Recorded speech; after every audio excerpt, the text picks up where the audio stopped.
দেখেন মানুষ কতটা অসহায় হলে এভাবে আইসে শুয়ে থাকে আত্মীয় স্বজনদের জন্য, প্রিয়জনদের জন্য।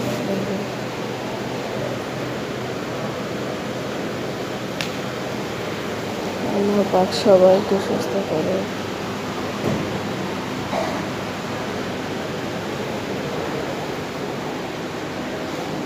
তবে হসপিটালে একটা সমস্যা কি, এই হসপিটাল যে এত নোংরা, এই যে সেটা একটু দেখায়।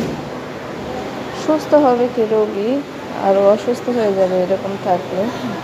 তো এখন আছি সরোয়ারদিতে, কাকে নিয়ে আসি, আমার মা অনেক অসুস্থ। তো গতকালকে গন্ধে দেখেন ঢুকতে পারি না, দেখেন টয়লেটের কি অবস্থা। তো আমরা কিভাবে মানুষ সুস্থ থাকবো? তো সরকারি জায়গাগুলো অনেক পরিষ্কার পরিচ্ছন্ন থাকে, তো এই জায়গাগুলো এতটা নোংরা, এতটা নোংরা যেটা বলার বাহিরে। আরও দেখেন কলে পানি থাকে না,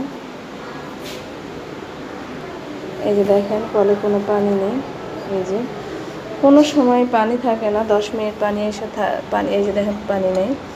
10 মিনিট পর ছাড়লে দেখা যায় 10 মিনিট পানি ছাড়বে, 10 মিনিট পরে সব শেষ পানি।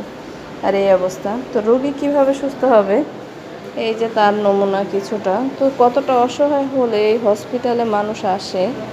তো যাদের অনেক টাকা পয়সা আছে তারা হয়তো বা প্রাইভেটে যায়। তো যদিও ভাগ্যক্রমে এসে পড়েছে এখানে,